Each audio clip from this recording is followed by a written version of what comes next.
Assalamu alaikum students, and today's class I am about to teach you must modal verb. That what is must modal verb and for what purpose we use must modal verb. तो आज की class में हम must modal verb के बारे में सीखेंगे कि must modal verb को हम किस मकसद के लिए इस्तेमाल करते हैं। तो स्टूडेंट्स बहुत सिंपल इज है टू एक्सप्रेस स्ट्रॉन्ग नेसेसिटी और एडवाइजेबिलिटी, यानी स्ट्रॉन्ग नेसेसिटी और एडवाइजेबिलिटी के लिए हम मस्ट मॉडल वर्ब को इस्तेमाल करते हैं। नेसेसिटी की माने है जरूरत और एडवाइजेबिलिटी की माने है और नसीहत। तो सिर्फ मिसाल के तौर पर मैं कहता हूँ कि यानी अहमद को ज़रूर बाजार जाना चाहिए या अहमद को ज़रूर बाजार जाना है। तो स्टूडेंट्स यानी अहमद को ज़रूर बाजार जाना है, तो ये स्ट्रॉन्ग नेसेसिटी का जुमला है। या मिसाल मैं कहता हूँ कि अहमद को ज़रूर बाजार जाना चाहिए, तो ये एडवाइजेबिलिटी का जुमला है। ठीक है ना। या मिसाल के तौर पर मैं कहता हूँ कि हमें ज़रूर स्कूल आने चाहिए, यानी ये स्ट्रॉन्ग एडवाइजेबिलिटी का जुमला है। या मैं कहता हूँ कि हमें ज़रूर स्कूल जाना है, तो ये स्ट्रॉन्ग नेसेसिटी का जुमला है। या मैं कहता हूँ कि हमें ज़रूर खाना पकाना है, तो ये स्ट्रॉन्ग नेसेसिटी का जुमला है। या मैं कहता हूँ कि हमें ज़रूर खाना पकाना चाहिए, तो ये स्ट्रॉन्ग एडवाइजेबिलिटी का जुमला है। तो इसी तरह की जुमलों के लिए फिर हम मस्ट मॉडल वर्ब का इस्तेमाल करते हैं। तो स्टूडेंट्स नेसेसिटी के लिए तो हम हैव टू मॉडल वर्ब का इस्तेमाल भी करते हैं, और एडवाइजेबिलिटी के लिए हम शुड का मॉडल वर्ब का इस्तेमाल भी करते हैं, शुड मॉडल वर्ब का। लेकिन यहाँ पर जो मस्ट मॉडल वर्ब है इसको हम स्ट्रॉन्ग नेसेसिटी और स्ट्रॉन्ग एडवाइजेबिलिटी के लिए इस्तेमाल करते हैं। मिसाल के तौर पर मैं कहता हूँ कि मैंने मोबाइल खरीदना है, तो ये सिंपल नेसेसिटी है। अगर मैं कहता हूँ कि मैंने ज़रूर मोबाइल खरीदना है, तो ये स्ट्रॉन्ग नेसेसिटी है। या मैं कहता हूँ कि हमें अपने बड़ों की इज्जत करनी चाहिए, तो ये यानी सिंपल एडवाइजेबिलिटी है। या मैं कहता हूँ कि हमें ज़रूर अपने बड़ों की इज्जत करनी चाहिए, तो ये स्ट्रॉन्ग एडवाइजेबिलिटी है। ठीक है ना।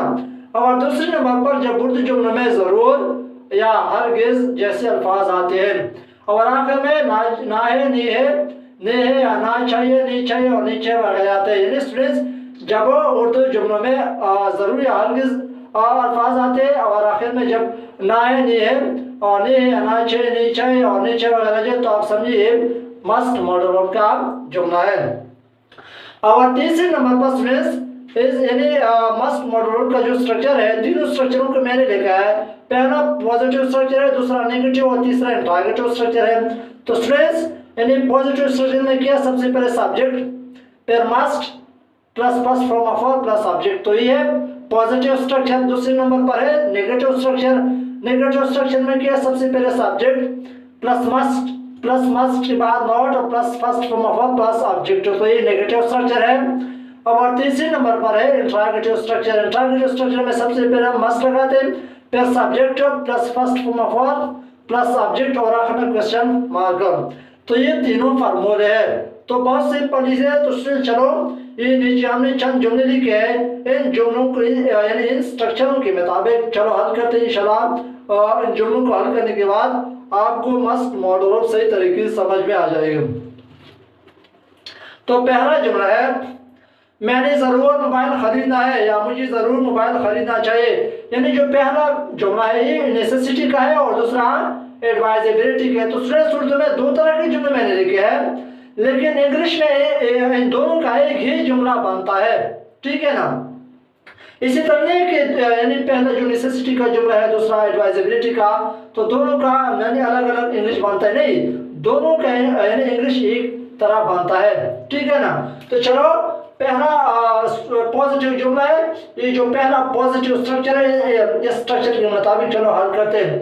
तो स्ट्रक्चर में क्या, सबसे पहले सब्जेक्ट क्या है यानी आई, फिर आगे स्ट्रक्चर में क्या है मस्ट, आई मस्ट, फिर आगे first form of verb I must buy, फिर आगे object the mobile I must buy, the mobile, यानी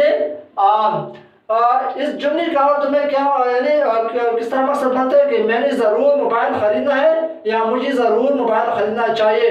तो इन दोनों जुमलों का सिर्फ इंग्लिश में एक तरह की जुमला बनता है, ठीक है ना। तो चलो दूसरा जुमला है, मैंने ज़रूर मोबाइल नहीं ख़रीदना है या मुझे हरगिज़ मोबाइल नहीं ख़रीदना चाहिए। तो इसी जुमले में नेगेटिव जुमला है। तो चलो दूसरा जो स्ट्रक्चर है नेगेटिव स्ट्रक्चर, इस स्ट्रक्चर के मुताबिक इस जुमले को हल करते हैं। तो स्ट्रक्चर में क्या, सबसे पहले सब्जेक्ट आई, फिर आगे क्या स्ट्रक्चर में मस्ट, आई मस्ट, फिर आगे क्या है नॉट, आई मस्ट नॉट, फिर आगे first form of verb bye, और आखिर में ऑब्जेक्ट द मोबाइल। तो जुमला कंप्लीट हुआ। और तीसरा जुमला है, यानी इसी जुमले में इंट्रोगेटिव जुमला है, क्या मुझे जरूर मोबाइल खरीदना है या क्या मुझे जरूर मोबाइल खरीदना चाहिए। तो चलो या जो आखिरी तीसरा स्ट्रक्चर है इंट्रोगेटिव स्ट्रक्चर, इस स्ट्रक्चर के मुताबिक हल करते हैं इस जुमले को। तो स्ट्रक्चर में क्या है, सबसे पहले मस्ट, फिर सब्जेक्ट क्या है आई, मस्ट आई, फिर first form of verb bye, फिर आगे ऑब्जेक्ट द मोबाइल,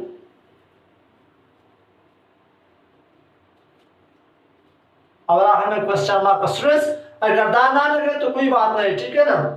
तो चौथा जुमला है, हमें जरूर खाना पकाना है या हमें जरूर खाना पकाना चाहिए।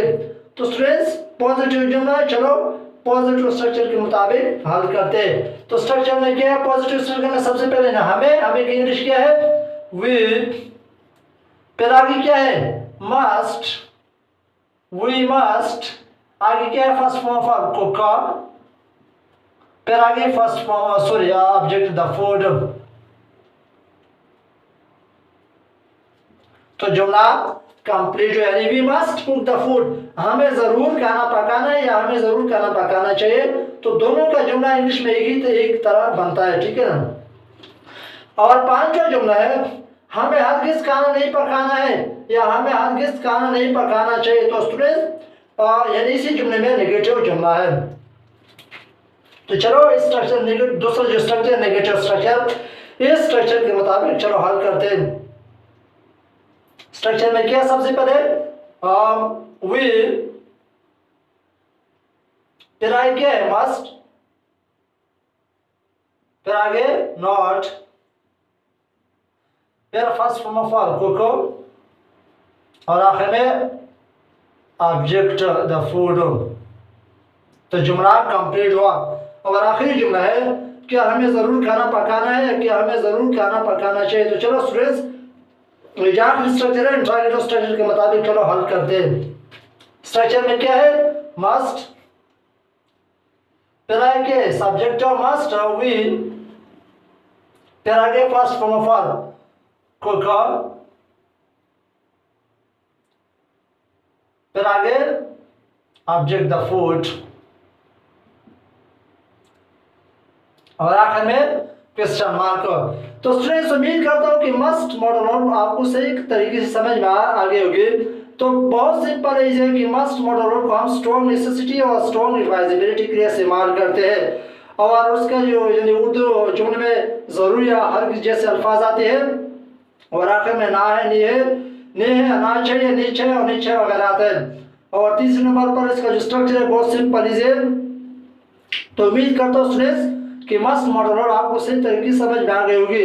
अगर फिर भी किसी को कोई मसला है तो कमेंट्स बॉक्स में आप बता सकते हैं।